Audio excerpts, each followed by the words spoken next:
Karen was the kind of person who thrived on adventure. She wasn't reckless, exactly, just someone who loved living in the moment and making memories that would make her friends laugh later. Born and raised in a small town in Ohio, where life moved at a slow pace, Karen had always dreamed of exploring the world beyond cornfields and county fairs. So when she saved enough money for a trip to Europe, she didn't hesitate. Her first stop, London, the city of history, royalty, and endless charm. The moment Karen stepped off the plane, she felt a rush of excitement. Everything about London seemed magical, from the double-decker buses weaving through busy streets to the iconic red phone booths scattered around corners. By day 3 of her trip, she had already ticked off several items from her bucket list, taking selfies with Big Ben, riding the London Eye, and sipping tea so fancy it came with its own tiny cucumber sandwiches. But there was one thing left on her itinerary that she couldn't wait to see: the changing of the guard ceremony at Buckingham Palace. On the morning of the event, Karen woke up early, buzzing with anticipation. She put on her brightest outfit, a yellow sundress paired with oversized sunglasses, and grabbed her camera. As she walked toward the palace, she noticed how alive the city felt. Tourists chattered excitedly in different languages. Street performers entertained crowds, and vendors sold souvenirs shaped like crowns and miniature guards. The air smelled faintly of roasted chestnuts and fresh pastries wafting from nearby cafes. When Karen finally arrived at Buckingham Palace, she joined the sea of people gathered behind the gates. Everyone craned their necks to catch a glimpse of the royal guards, standing tall and perfectly still in their bright red uniforms and bearskin hats. Their rifles gleamed under the sunlight, adding an aura of authority and tradition. It was mesmerizing, really like stepping back in time to an era of kings and queens. But Karen wasn't just content to watch. She was the type of person who liked to push boundaries, even if only a little. Leaning over to her 2 friends, Sarah and Jake, she grinned mischievously. "You know," she said, lowering her voice as if sharing a secret, "those guards look like statues. Do you think they'd even notice if I did something crazy?" Sarah rolled her eyes but laughed. "Like what? Try to steal their hat?" "No," Karen replied, her grin widening. "I'm thinking bigger, like grabbing one of their rifles." Jake's eyebrows shot up. "Are you serious right now? That's not exactly a cute prank, Karen. Those are actual weapons." "Oh, come on," Karen teased, waving him off. "They're not going to do anything. They're trained not to move or react, remember. Besides, it'll be hilarious. Imagine the Instagram likes we'll get." Her friends exchanged uneasy glances, but didn't argue further. They knew Karen well enough to realize that once she got an idea into her head, it was hard to talk her out of it. Still, neither of them expected her to actually go through with it. As the ceremony began and the crowd grew quieter, Karen's playful side took over. Her heart raced with a mix of nerves and excitement. She glanced around, noticing the other tourists focused intently on the guards' synchronized movements. No one seemed to be paying attention to her. Slowly, carefully, she edged closer to the barrier separating the crowd from the guards. Her mind buzzed with thoughts of how funny this would be, and how jealous her followers back home would be when they saw the photos. Little did Karen know, her lighthearted prank was about to spiral into something far more serious than she could have ever imagined. By the time Karen returned home, her story had already gone viral. News outlets across the globe had picked up the incident, turning her into both a headline and a punchline. Social media was ablaze with memes, hashtags, and heated debates about her actions. Some called her the selfie queen who crossed the line, while others labeled her as a symbol of clueless tourism. Her face, wide-eyed and panicked in that moment outside Buckingham Palace, was everywhere. At first, Karen tried to ignore it. She deleted her social media apps, unplugged from the internet, and avoided watching the news. But there was no escaping the backlash. Friends texted her screenshots of cruel jokes made at her expense. Strangers recognized her when she went grocery shopping or stopped by the local cafe. One person even shouted, "Hey, aren't you the rifle girl?" As she walked through the park. Each interaction chipped away at her confidence, leaving her feeling like a walking cautionary tale. The reaction back in her small Ohio town was especially brutal. At first, people were shocked but sympathetic, whispering things like, "Poor Karen, she didn't mean any harm." But as the days passed and more details emerged, opinions shifted. Neighbors began questioning why someone so impulsive would represent their community abroad. A few businesses downtown quietly removed flyers advertising her travel blog, which she'd once hoped would inspire others to explore the world. Even her family struggled to defend her. Her mother sighed during one phone call, saying, "Karen, sweetheart, we love you, but what were you thinking?" As public opinion turned against her, Karen felt increasingly isolated. The playful, adventurous spirit she'd always prided herself on now seemed reckless and immature. She started second-guessing everything she did, worried that another misstep might make things worse. Nights became sleepless battles against guilt and regret, her mind replaying every detail of the incident over and over again. But the hardest blow came when her employer, a local marketing firm where she worked part-time, called her into a meeting. Her boss, usually warm and approachable, sat across from her with a grave expression. "Karen," he said gently, "we've been getting calls from clients asking if you're still representing the company. They're concerned about how your situation reflects on our brand." She swallowed hard, already knowing what was coming next. "Are you firing me?" she asked, her voice barely audible. He hesitated before nodding. "It's not personal, Karen. We just can't afford the negative attention right now. I'm sorry." Walking out of that office, Karen felt like she'd hit rock bottom. Losing her job wasn't just a financial blow. It was a reminder of how much her life had changed in such a short time. Everything she'd worked for, every goal she'd set, seemed to crumble under the weight of one reckless decision. Still, amid all the negativity, there were glimmers of support. Sarah and Jake reached out regularly, assuring her they didn't blame her for what happened. "You're not a bad person," Sarah wrote in one message. "You just made a mistake. Everyone does sometimes." Even Mr. Edwards, her lawyer, checked in occasionally, encouraging her to focus on rebuilding her life rather than dwelling on the past. Slowly, Karen began trying to piece things together. She paid off her legal fees bit by bit, taking on odd jobs around town to make ends meet.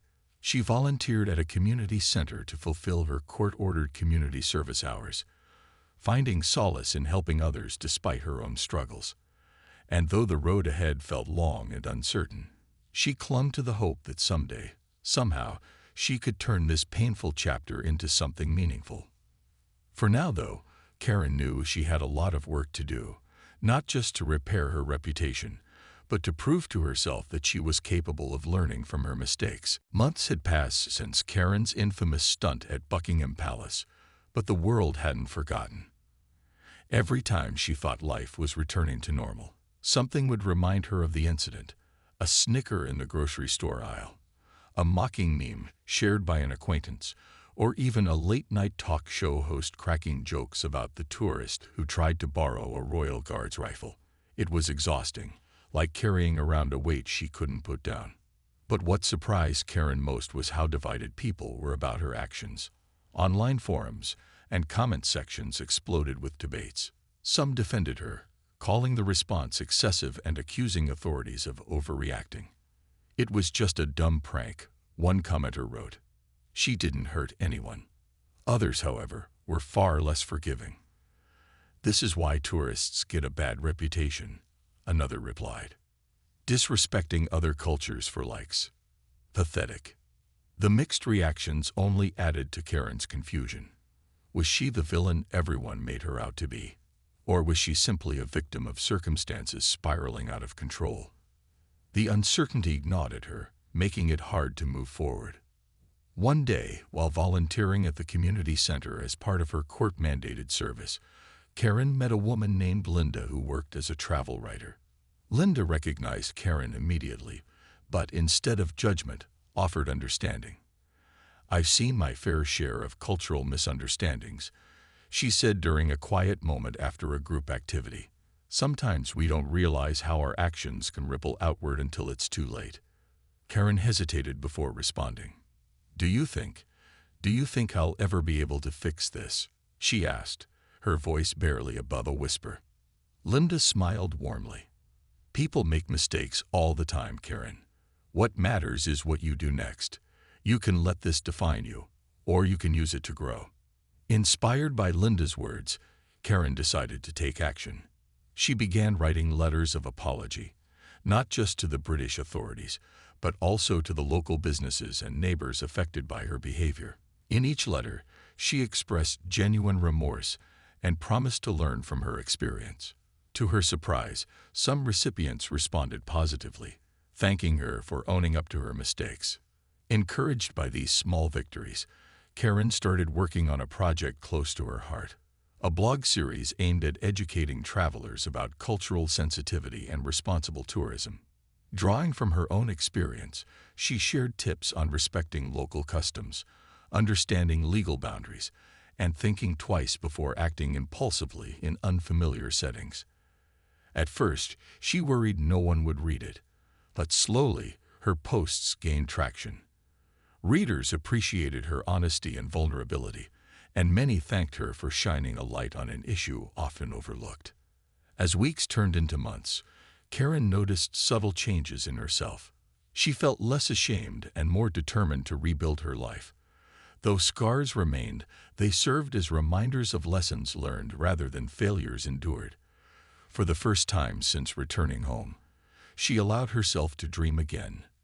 Dreams of traveling responsibly, connecting with new cultures, and perhaps even writing a book someday. Still, she knew forgiveness wouldn't come overnight. There would always be critics ready to label her as reckless, and certain memories would linger longer than others. But Karen realized that healing wasn't about erasing the past, it was about finding peace within herself despite it. By focusing on giving back and sharing her story, Karen slowly transformed her public image. From being the punchline of countless jokes, she became someone people admired for taking accountability and using her experience to help others avoid similar pitfalls. And though the journey was far from easy, Karen finally began to feel like she was moving toward redemption. One step, one word, and one lesson at a time. Karen's heart pounded as she inched closer to the barrier, her fingers twitching with anticipation. She glanced around one last time, half expecting someone to stop her or call her out for what she was about to do. But no one did. The crowd was too busy marveling at the precision of the guards' movements, their rhythmic steps echoing against the grandeur of Buckingham Palace. To them, Karen was just another tourist, snapping photos and soaking in the moment.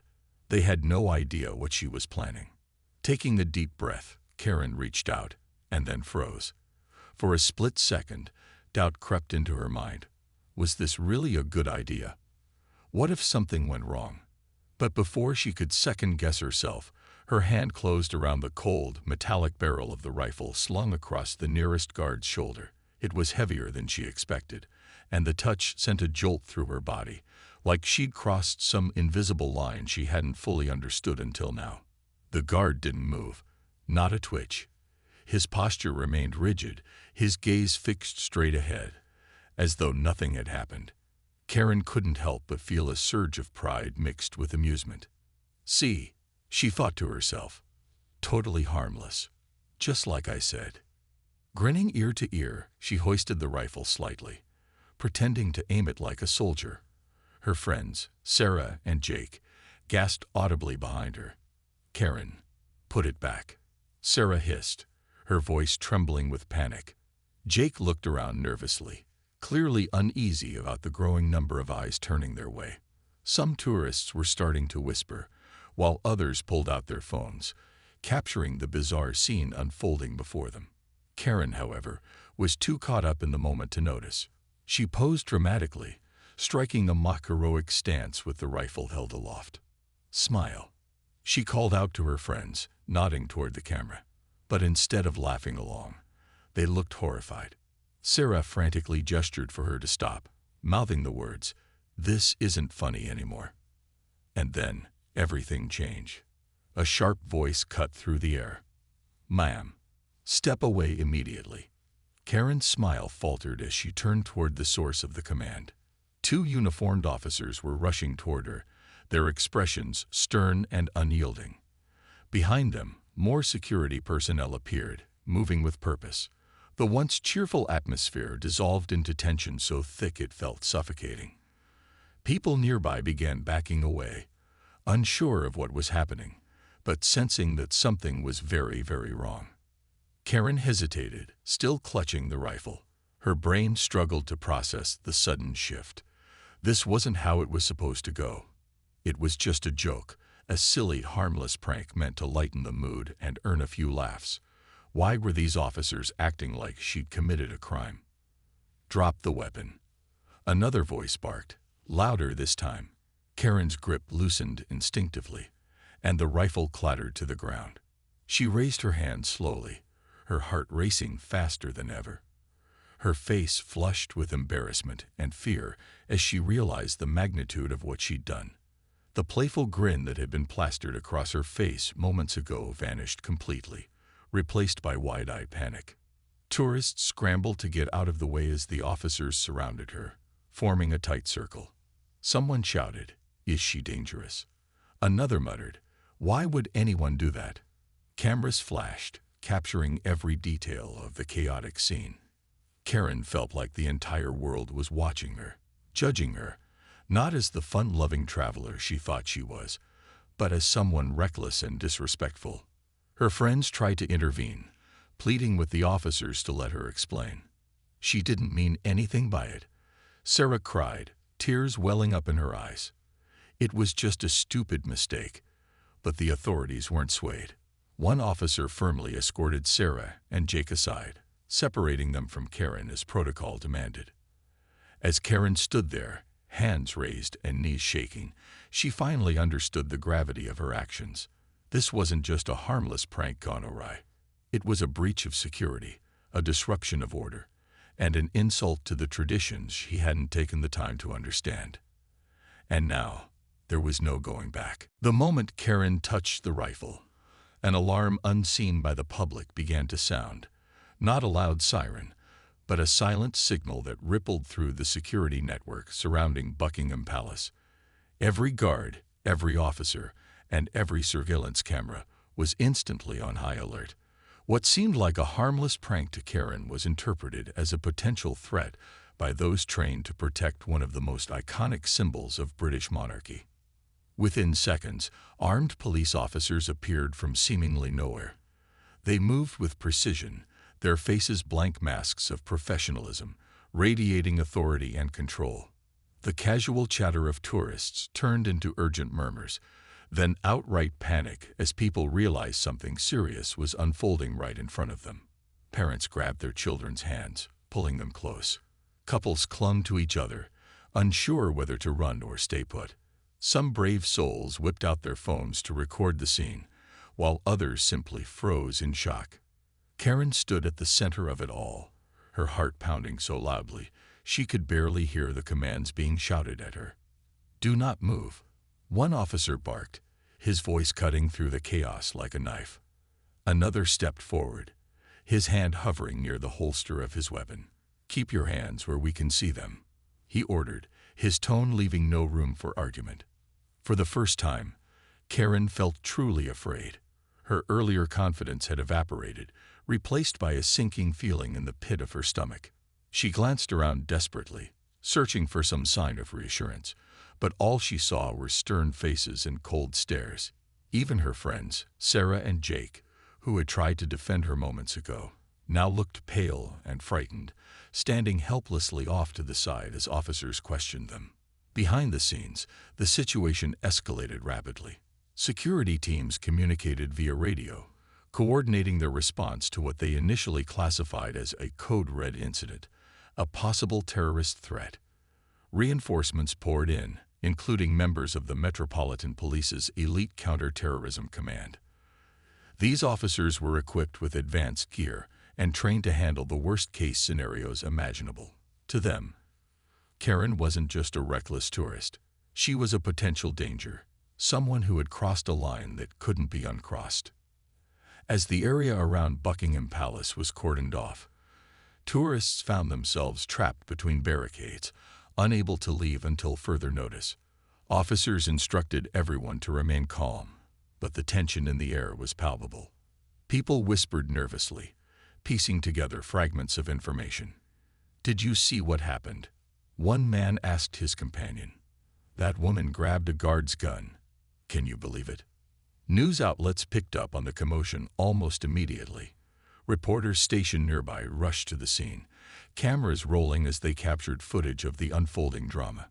Social media exploded with posts from eyewitnesses, many of whom shared blurry photos and videos of Karen being surrounded by police. Headlines began to form online. "Tourist causes chaos at Buckingham Palace. American woman detained after grabbing guard's rifle," and "security alert sparks panic near royal residence." Back at the center of the storm, Karen struggled to process what was happening. She hadn't meant for any of this. None of it. It was supposed to be a silly joke, a lighthearted moment to share with her friends. But now, she was the focal point of a full-blown security operation. The weight of her actions pressed down on her, making it hard to breathe. Tears welled up in her eyes as she realized how badly she had misjudged the situation. One officer approached her cautiously, his voice calmer but still firm. "Ma'am, I need you to come with us," he said, gesturing toward a waiting vehicle. Two other officers flanked her, their presence ensuring she wouldn't try anything else. As they led her away, Karen caught glimpses of the crowd watching her, some with curiosity, others with anger, and a few with pity. She wanted to explain, to tell them it wasn't what it looked like, but the words stuck in her throat. As Karen disappeared into the back seat of the police car, the scene outside continued to unfold. Barricades stretched across the streets, redirecting traffic and causing confusion among locals and visitors alike. Buckingham Palace, once a symbol of elegance and tradition, now felt like the epicenter of a crisis. For Karen, the nightmare was only beginning, but for everyone else, the spectacle was far from over. The morning after her arrest, Karen found herself standing in a courtroom, her hands clasped tightly together as she tried to steady her breathing. The room was quiet but tense, the kind of silence that made every shuffle of papers or creak of a chair echo loudly. She glanced around nervously, taking in the unfamiliar faces, lawyers in sharp suits, reporters scribbling notes, and a few curious onlookers who had come to witness the fallout of her ill-fated prank. Her lawyer, a middle-aged man named Mr. Edwards, leaned over and whispered reassurances. "Stay calm," he said softly. "We'll get through this." But his words did little to ease Karen's anxiety. She felt small and exposed under the weight of everyone's stares. This wasn't how vacations were supposed to end. When the judge entered the room, a hush fell over the crowd. He was an older man with silver hair and a no-nonsense expression, his presence commanding respect. After reviewing the case file, he turned his attention to Karen. "Miss," he began, his voice firm but measured, "you are aware of the charges against you." Karen nodded quickly, her throat too tight to speak. The prosecutor listed them aloud: trespassing, theft of police property, and conduct endangering public safety. Each charge felt like another brick added to the wall closing in around her. The prosecution wasted no time painting Karen as reckless and disrespectful. "This is not merely a harmless joke," the prosecutor argued, pacing back and forth in front of the bench. "By grabbing the rifle of a royal guard, Miss last name demonstrated a blatant disregard for protocol, security, and the sanctity of one of our nation's most cherished institutions. Her actions caused panic among tourists, triggered a significant security response, and could have led to far more dire consequences." Karen flinched at the word dire. She hadn't thought about it like that, at least not until now. As the prosecutor spoke, images flashed through her mind. The alarmed faces of the crowd, the officers rushing toward her, the cold metal of the rifle in her hands. It all seemed so surreal, like a scene from someone else's life. Mr. Edwards stood up to defend her, his tone calm but persuasive. "Your Honor," he began, "my client is guilty only of poor judgment, not malicious intent. She is a young woman who acted impulsively, without fully understanding the seriousness of her actions. There is no evidence to suggest she meant harm or posed any real threat. We ask that leniency be shown, given her remorse and lack of prior offenses." The judge listened carefully, his expression unreadable. When it was Karen's turn to speak, she stepped forward hesitantly, her voice trembling. I never meant for any of this to happen," she said, tears welling up in her eyes. "I thought it was just a silly thing to do for a laugh. I didn't know how serious it was or how much trouble I'd cause. I'm so sorry. For everything." Her apology hung in the air, raw and heartfelt. For a moment, the courtroom was silent, the weight of her words settling over everyone present. Even the prosecutor seemed to soften slightly, though he still maintained that consequences were necessary. After deliberating briefly, the judge delivered his verdict. Karen was sentenced to 100 hours of community service, fined several £1,000s, and banned from entering restricted areas near royal properties. Additionally, she was placed on a watch list due to the heightened alert her actions had triggered. While relieved that jail time wasn't part of the sentence, Karen couldn't ignore the shame washing over her. She had gone from being a carefree traveler to someone labeled as irresponsible and disruptive. As she left the courthouse, cameras flashed and reporters shouted questions. "Do you regret your actions?" one asked. "What message do you have for others visiting the UK?" another pressed. Karen kept her head down, clutching her bag tightly as Mr. Edwards guided her past the chaos. Inside, she felt hollow, the reality of her situation sinking in deeper with each step. That night, alone in her hotel room, Karen replayed the day's events in her mind. The charges, the fine, the restrictions. It all felt overwhelming. But what hurt the most was knowing she had let herself, and countless others, down. What started as a lighthearted moment had spiraled into something far bigger than she ever imagined. And while the legal battle was over, Karen knew the hardest part was yet to come, facing the world outside, where judgment and criticism awaited her at every turn. A year had passed since Karen's ill-fated trip to London, and life looked different for her now. The initial storm of public outrage had quieted, though occasional reminders still surfaced. A sarcastic comment online, a stranger recognizing her at the mall. But she had learned to handle them with grace. More importantly, she had grown in ways she never expected. What started as a reckless mistake had become a turning point, shaping her into someone wiser and more self-aware. Karen sat across from a journalist named Emily, who had reached out to her for an interview. At first, Karen hesitated. She wasn't sure she was ready to revisit the past again. But Emily assured her that the story wouldn't be another hit piece. Instead, it would focus on how Karen had turned her experience into something positive. Reluctantly, Karen agreed. "So," Emily began, setting down her notebook and pen. "Looking back, what do you think was going through your mind when you decided to grab that rifle?" Karen sighed, leaning back in her chair. She had asked herself the same question countless times over the past year. "Honestly, I wasn't thinking at all," she admitted with a rueful smile. "I thought it was harmless fun, like a silly prank that would make people laugh. I didn't stop to consider the rules I was breaking or the message I was sending. I just acted without thinking." Emily nodded, jotting down notes before asking, "And now, how has this whole experience changed you?" Karen paused, choosing her words carefully. "It's taught me so much, not just about respecting boundaries and cultural differences, but also about responsibility. When you travel, you're representing not just yourself, but your community and your country. One careless action can have consequences far beyond what you intended. I wish I'd understood that sooner." Her voice softened as she continued. "This experience humbled me in ways I needed. It forced me to confront my own flaws and learn from them. Now, whenever I'm faced with a decision, I ask myself, What's the bigger picture here? Am I being thoughtful, or am I acting impulsively? That mindset has helped me grow.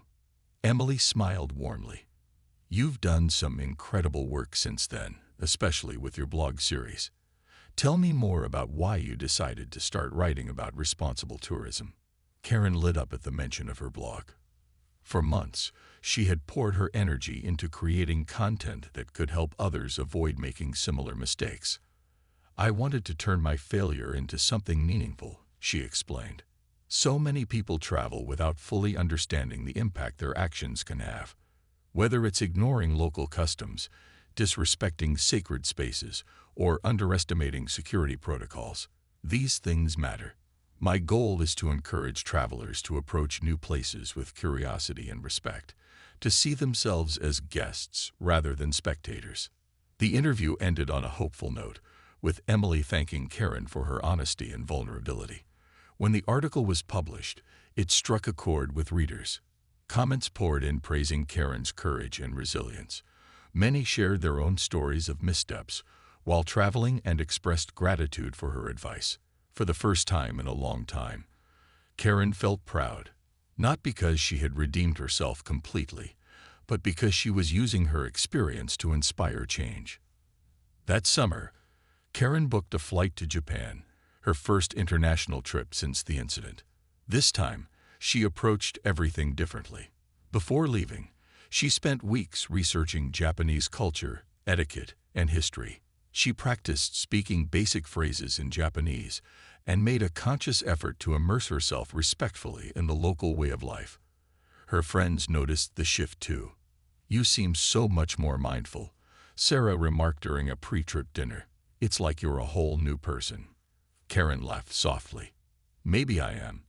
Or maybe I'm finally learning to be the person I should have been all along. During her stay in Japan, Karen visited temples, explored bustling cities, and connected deeply with locals who appreciated her genuine interest in their traditions. On her final day, standing atop a hill overlooking Kyoto, she felt a profound sense of peace. The weight she'd carried for so long, the guilt, the shame, the fear of judgment, had lifted.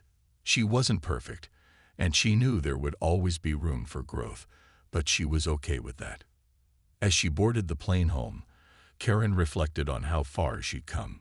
What had once been a cautionary tale of recklessness had transformed into a story of redemption, learning, and second chances.